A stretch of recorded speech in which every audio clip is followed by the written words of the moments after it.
Hello mga Lods, welcome back to my channel. So nandito na naman tayo para silipin naman natin ang estimated salary ni Mariel Lasin. So ang kanyang content mga Lods is about fishing and sharing ng kanyang mga personal vlog. So silipin nyo ang kanyang channel and then sigurado mga Lods maamis kayo sa kanyang pamamaraan about fishing. Pero siyempre support nyo na rin at saka huwag rin kalimutan na isama sa pag-support ang aking channel. So mga Lods, kung bago pa kayo sa aking channel, pakiclick naman ang subscribe natin and then siyempre paki-post na rin ng notification bell para lagi kayong updated sa ating video. So ano pa ba ang hinihintay natin mga Lods? Let's go!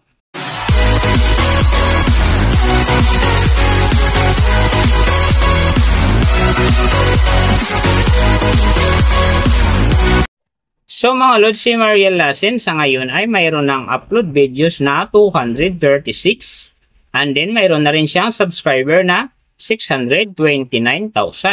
So, may video views naman siya ngayon na 100,811,024. And then, yung kanyang country is EU. So, yung channel type naman niya is people. And then, yung account niya, ginawa ito noong September 2, 2013. So, doon naman sa kanyang total grade, nakakuha siya ng letter B. And then, sa kanyang social blade rank naman, nasa 87,154. So, doon naman sa kanyang subscriber rank, nasa 1,686. And then, sa kanyang video views rank naman, nasa 176,099. So, doon naman sa kanyang country rank, nasa 427. And then, sa kanyang people rank naman, nasa 1,259. So, nakita na natin yung kanyang ranking. Silipin naman natin yung kanyang last 30 days na subscriber. So, nakakuha siya dito mga Lods ng 19K. Ang hindi lang maganda dito kasi ang kanyang percentage ay bumaba ng 47.4%. Nang ibig sabihin, bumaba yung pasok ng kanyang subscriber ngayon kung i-compare natin sa nakaraan niyang buwan. So, alam na this, mga fans ni Mariel Lasin, share na natin sa ating mga newsfeed and din sa ating mga friends ang kanyang video para gumanda uli ang pasok ng kanyang subscriber. So, doon naman sa kanyang views mga Lods in the last 30 days, nakakuha siya ng 7.174 views. So, hindi rin maganda ang kinalabasan kasi ang kanyang percentage naman dito ay bumaba din ng 34.9%. So, ibig sabihin, bumaba din yung pasok ng kanyang views sa ngayon kung i-compare natin sa nakaraan niyang buwan. So, mga Lods, mahalaga ang pag-share ng video dahil big help yan para umangat uli ang kanyang subscriber and then siyempre yung kanyang views. So, nakita na natin yung kanyang ranking, last 30 days subscriber, and then yung kanyang views. Silipin naman natin yung kanyang daily summary from subscriber, views, and then yung kanyang earning. So, sa kanyang subscriber mga Lods, may ilang araw ako nakita rito na umangat ng tig 1K. So, simula noong August 12, nakakuha siya ng 1K. And then, nasundan naman ito ng August 15 hanggang 16, nakakuha siya ng 1K bawat araw. And then, pagdating ng August 20 hanggang August 23, nakakuha siya ng 1K bawat araw. So, pagdating naman ng August 24, nakakuha siya dito ng 2K. Kaya ang kanyang subscriber ngayon nasa 629,000.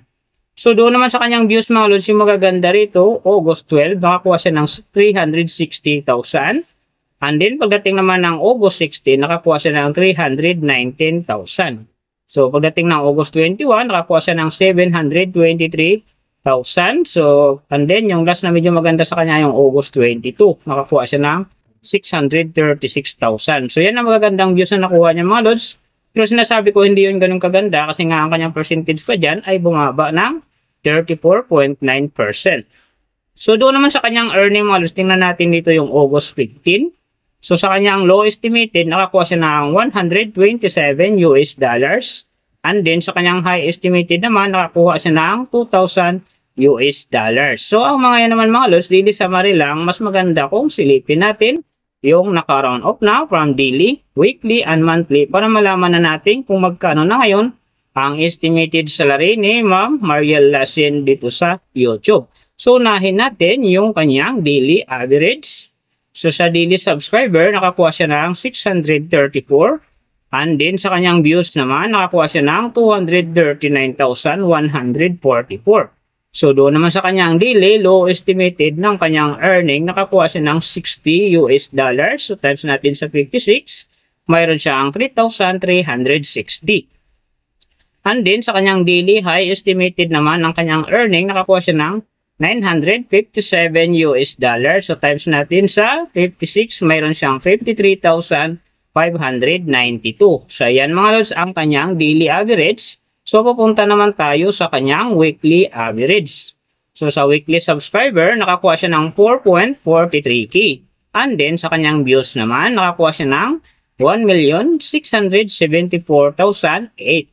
So doon naman sa kanyang weekly low estimated ng kanyang earning, nakakuha siya ng 419 US dollar. So times natin sa 56, mayroon siyang 23,464.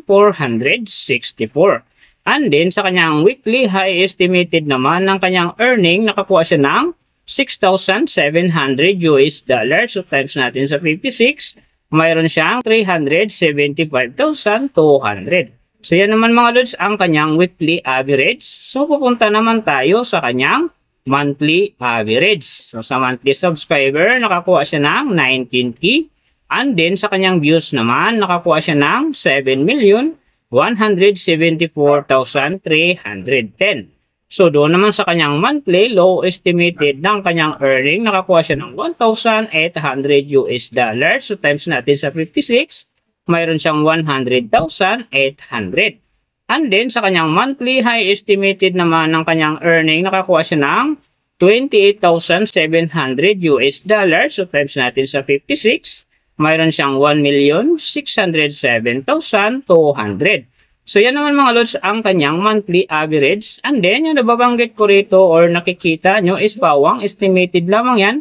Nakabase lang tayo sa Social Blade website. Isang public website na kahit sino pwedeng mag-open para malaman kung magkano na ang estimated salary ng ating mga iniidolong YouTuber, vlogger, or influencer. And then mga lods, like kung sinasabi, palagi natutupad dyan yung low estimated kasi nga hindi talaga natin kayang itiman sa ating mga viewers na huwag mag-skip ng ads. Pero pwede pa rin naman yan maging times 2, times 3, or maging times 4 pa yan kapag ang isang vlogger nakapagpa-viral ng kanyang video. Pero siyempre mga lods, kung supporter ka ni Mariel Lassen, huwag ka nang mag-skip ng ads dahil big help yan sa kanyang channel at saka siyempre sa kanyang mga personal na hadikain. Pero siyempre huwag nyo rin kalimutan na huwag na rin i-skip ang aking ads dahil big help yan sa aking channel at saka siyempre sa aking mga personal na hadikain.